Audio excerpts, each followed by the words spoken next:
It's boys and girls in the kitchen again, and I've decided, block of butter there, I've decided to make some herb butter. Now you can make all sorts of herbs, mix them with butter, any herb you want. You can even put mint in. And what I've got today is, cheers, little snifter. I was out in the woods yesterday and I picked some of this. This has appeared before in some my vids. This is Wood Sorrel, and obviously there's hundreds of different types of herbs you can add to butter. And basically you melt the butter, add the herbs, chop them up, add the herbs, stir it all up and let it reset. You can liquefy it or make it extremely soft. It'll only take a minute or so in the microwave to soften that up. I can add the leaves, chop the leaves up, add them to it there and just beat it all up and then let it set. So this is fresh out the woods, bits of moss and all sorts of it. Won't be eating that. But, essentially, you're flavouring the butter with whatever herb you want to put in it. I'll just sort out some of these leaves. So I've mentioned this wood sorrel before. It's quite reminiscent of clover. It's nothing to do with it, of course. You can see there. I've had this in the fridge overnight, and it started to wilt a little bit. That doesn't matter. Also, it's late on in the year, so it's December now, and whilst arguably any sort of nutritional value in this is much diminished because of the time of year, it's a matter of flavour rather than any nutritional benefit.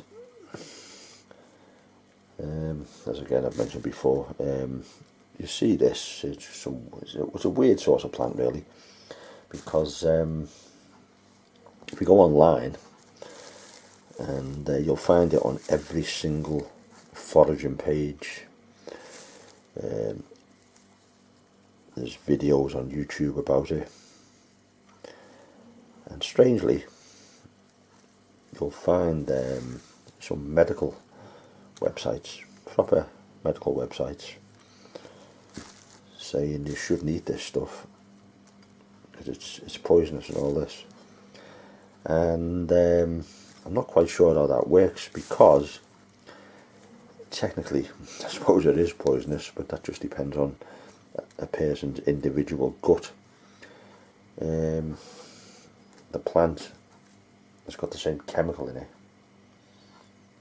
as rhubarb, oxalic acid, and you say rhubarb's poisonous if it's not cooked, and I suppose it depends on your definition of poisonous, because obviously people think of poison as being something that you just eat or swallow and drink, and then seconds later you're on the floor stiff. And that's, I think, most people's vision of poison. Food poisoning, of course, is stomach cramps and that sort of stuff, and sitting on the loo and throwing up. And that's what you're poisoned, but in a slightly different way. Oxalic acid gives some people upset stomachs, and that's mostly the case with raw rhubarb. That's why if you cook it, it breaks down the chemical and makes you less prone to having an upset stomach. I'd say that's what it mostly is, stomach cramps, that sort of stuff. And I must admit I've eaten raw rhubarb in the past. Not a great amount. The equivalent of a stick, if you like. And I've never experienced any negative problems. I've only ever poisoned myself once when I was a teenager. I drank a little bit of water out of a stream I shouldn't have done. And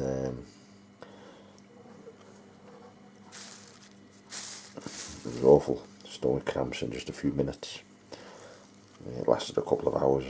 I just sat myself down behind a dry stone wall and thought, as I said before, if I died, someone would find me. I was on a footpath through a field. And yeah, I just blistered hot day and feel for it. I forget now, sheep or cows or something like that. Anyway, I shouldn't have eaten shouldn't have drunk the water. I did. A few gulps of it actually as well. And it was awful. Stomach cramps. I felt like I needed to go to the toilet. I felt like I wanted to throw up. I could do neither. And after a couple of hours, I just eased off, and it was right as rain. So that's pretty much the weeding out of the bunch I got. A few more bits. And I've got a chopping board there, so all I'm going to do really on the chopping board,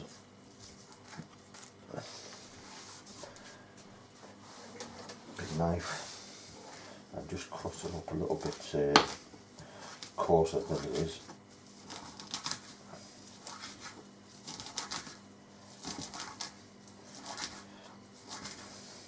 Leaving the stalks on the bottom with the leaves and like that. It's all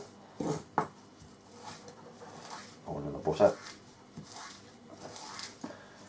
You could actually mix all this in with the butter and put it in a food blender. Of course it's a bit messy just cleaning that up. Half the butter stick to the sides of the blender.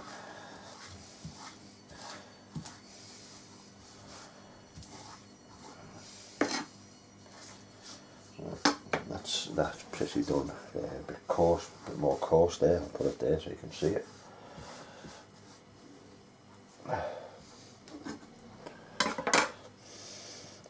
I'll pop this in the microwave now and soften it right down.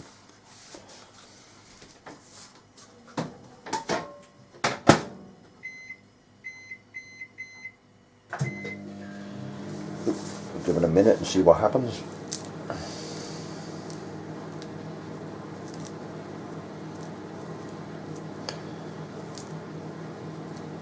You can make these bits as large or as small as you want. Basically you're adding the flavours of the butter.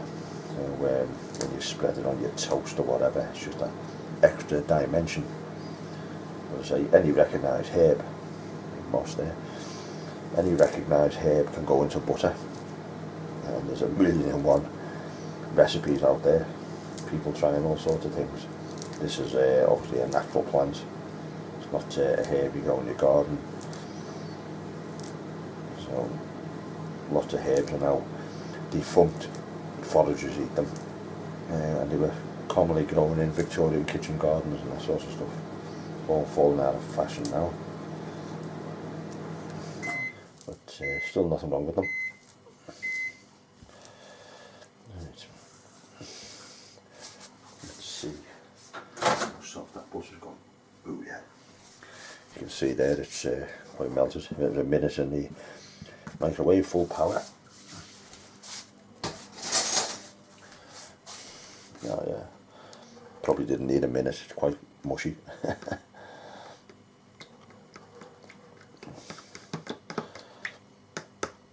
At least when it resets, it'll set to the shape of the container.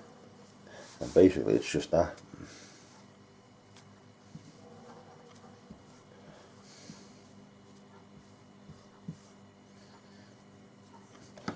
And a matter of mixing it all in.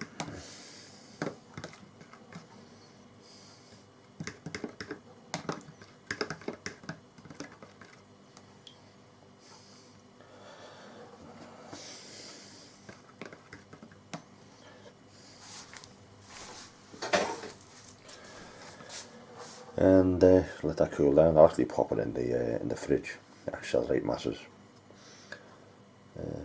That's essentially it. So I'll just pop this in the fridge now, let it cool down, and then a little bit later when it is set, we'll come back and talk about it a bit more. Cheers.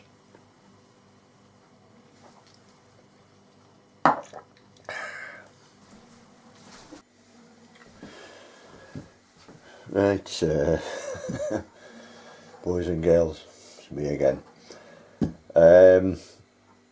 Last night I whipped up some herb butter using a wild herb called Wood Sorrel. Herb butter means anything really, any herb. You can use anything, garden herbs, especially your rosemary, your thyme, your dill, your parsley, or any combination of that, any quantity either. Me, I like the wild stuff, so I thought I'd knock that together. I cheesed it a little bit because I softened the, well, sort of liquefied it really, overdid it, the butter in the microwave. Room temperature butter is quite soft, so it's easy enough to chop it up into cubes or slices, mix your herbs in and give it a good battering with a fork. Same thing, and if you want to get really adventurous and artistic, you can always slap it out into a sheet of cling film and wrap it up and get it into a roll, so it sort of looks like a tube then, a cylinder. But me, I'll be eating this myself, so I don't have to worry about it looking nice or finesse, all that sort of stuff. All I'm interested in is the flavour.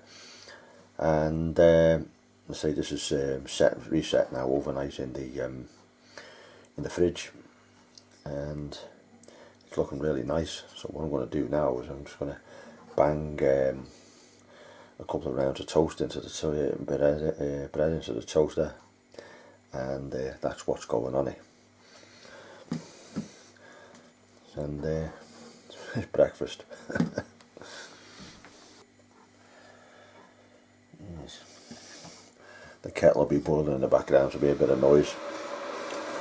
Can't have toast without tea to wash it down. So you see there, it's a nice green colour there. Slap some of that on.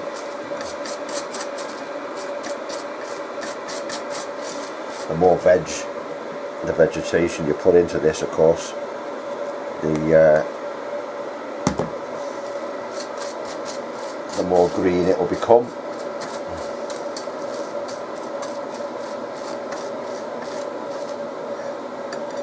There.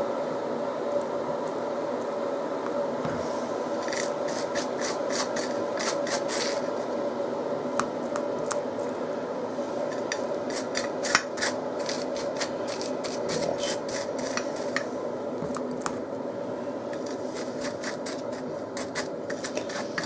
So basically what you do, you add herbs, whatever type you fancy, and you infuse it into the butter.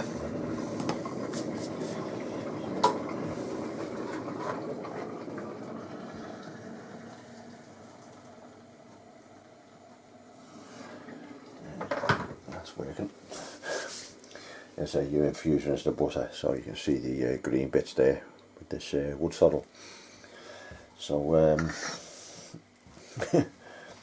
in a toast and tea sort of way. Cheers.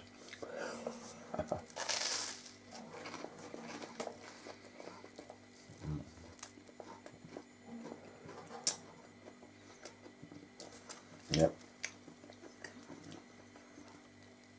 You can definitely taste the vegetation in that.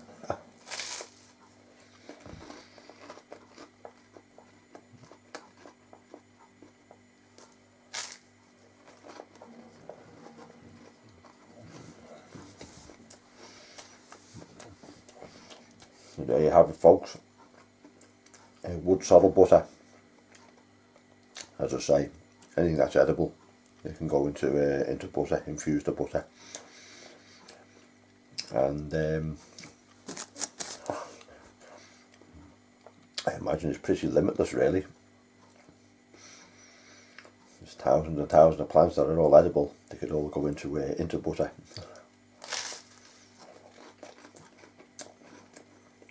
Next spring, that'll be the spring 2025, when a lot of stuff comes through. I'll try this again with things like water mint, and even with a nice tea earlier in the year with a plant called horsetail. That was very nice. I'm just thinking to myself it might work with this. So it's all a matter of experimentation. Anyway folks, if you like what you've seen, give me a like, even leave a comment, and as I say, if you're really ambitious, maybe you'd like to subscribe. Your subscriptions to my little channel is slowly creeping up, so I just want to say, for everyone who's already subscribed, thanks very much. It's very much appreciated. So ladies and gents, until next time.